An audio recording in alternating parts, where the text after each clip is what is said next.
क्या विरासत में मिले कास्ट सिस्टम को हम परंपरा कहेंगे या बोध? दोस्तों, हमारे देश और सोसाइटी में लाइफ काफी कुछ कास्ट सिस्टम पर डिपेंड करती है।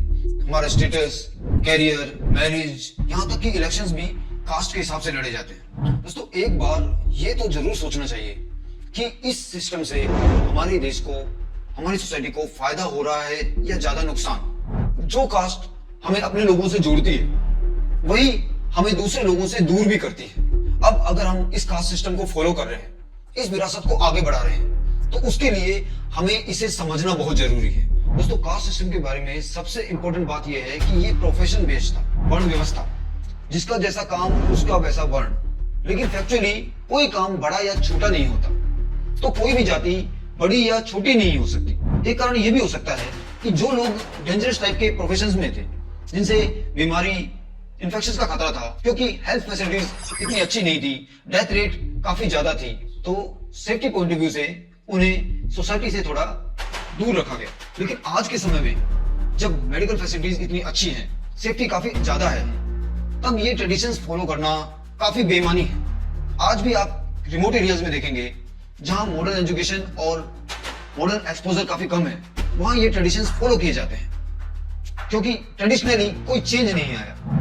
दोस्तों, एक दूसरा बहुत इंपॉर्टेंट पॉइंट है, आपने राजा हरिश्चंद्र की स्टोरी तो सुनी होगी। वो सिचुएशन की वजह से राजा से शूद्र बन गए थे, और महर्षि वाल्मीकि भी, जो ब्राह्मण नहीं थे बट बहुत बड़े गुरु बने अपने नॉलेज के दम पर। तो पहले प्रोफेशन के हिसाब से वर्ण बदल जाते थे, तो फिर ये जाति फिक्स कैसे हो गई, जन्म के हिसाब से कैसे हुई? देखिए, इसके पीछे कुछ शॉर्टकट्स हैं जो हमारी सोसाइटी ने लिए। अब सोचिए, एक राजा अपने बेटे को ही राजा बनाना चाहता है, एक पॉलिटिशियन अपने बेटे को पॉलिटिशियन बनाता है, एक्टर अपने बेटे को एक्टर बनाता है, बिजनेसमैन का बेटा बिजनेसमैन बनता है। ये कुछ लाइफ में शॉर्टकट्स हैं जिनकी वजह से वर्ण व्यवस्था फैमिली व्यवस्था से जुड़ गई। ब्राह्मण का बेटा ब्राह्मण ही बनता है, और दूसरे वर्ण में पिता का वर्ण ही बेटे को मिलता है। दोस्तों, एक इंपॉर्टेंट पॉइंट और है, इंटरकास्ट मैरिज, अंतरजातीय विवाह। हमारी हिस्ट्री में कहीं ऐसा नहीं मिलता कि धर्म में अंतरजातीय विवाह बना है, लेकिन ओवर द टाइम एक ट्रेडिशन बन गया कि जातीय व्यवस्था में अंतरजातीय विवाह नहीं होते। इससे जातियों के बीच में दूरियां बनी रहती हैं, संबंध स्थापित नहीं होते।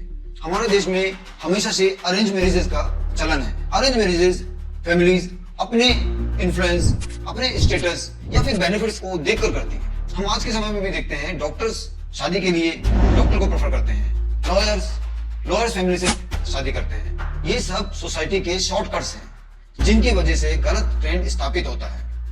मुझे विश्वास है अंतरजातीय विवाह में कुछ भी गलत नहीं है और इसे प्रमोट किया जाना चाहिए।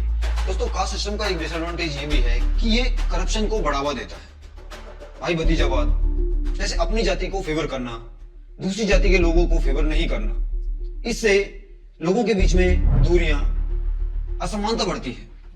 हमें अपनी सोसाइटी कास्ट के हिसाब से नहीं बल्कि अच्छी पॉलिसीज के हिसाब से चलानी चाहिए, जिससे सोसाइटी का इंप्रूवमेंट हो, प्रोग्रेस हो।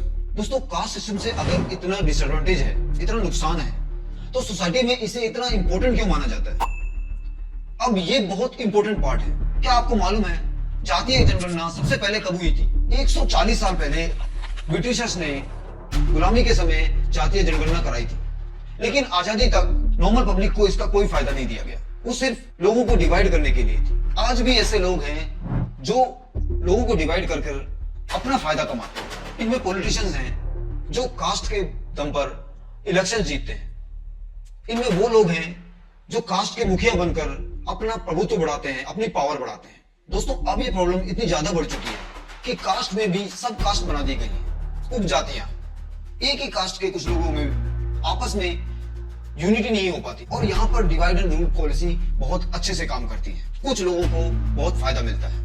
दोस्तों, एक बहुत ही इंटरेस्टिंग बात, क्या आपको बाबा रामदेव की कास्ट पता है? क्या आप जानते हैं योगी आदित्यनाथ किस कास्ट से बिलोंग करते हैं? शायद नहीं, किसी को भी इससे कोई मतलब नहीं, क्योंकि उनका जो काम है वो काफी इंपॉर्टेंट हो गया है। अब किसी को उनकी कास्ट से कोई फर्क नहीं पड़ता। इनकी लाइफ में कास्ट का कोई वैल्यू नहीं है। दूसरा एग्जांपल, आरएसएस, जो हिंदुओं की सबसे बड़ी ऑर्गेनाइजेशन है। क्या आपको मालूम है वो लोग कास्ट सिस्टम को नहीं मानते, वो जाति व्यवस्था को हिंदू धर्म का हिस्सा ही नहीं मानते। इससे पता लगता है कि कास्ट का हमारे जीवन में जितना इम्पोर्टेंट बना दिया गया है उतना शायद नहीं है। कुछ और चीजें हैं जो इम्पोर्टेंट होनी चाहिए थी, बहुत जरूरी होनी चाहिए थी, उन्हें कास्ट व्यवस्था द्वारा दबाया जा रहा है। दोस्तों, एक बात आपको हमेशा ध्यान रखनी चाहिए, आपको अपनी कास्ट पर गर्व फील कराया जाता है, आप गर्व महसूस करते हैं, लेकिन यही प्राइड आपको सही दिशा में सोचने से रोकता है।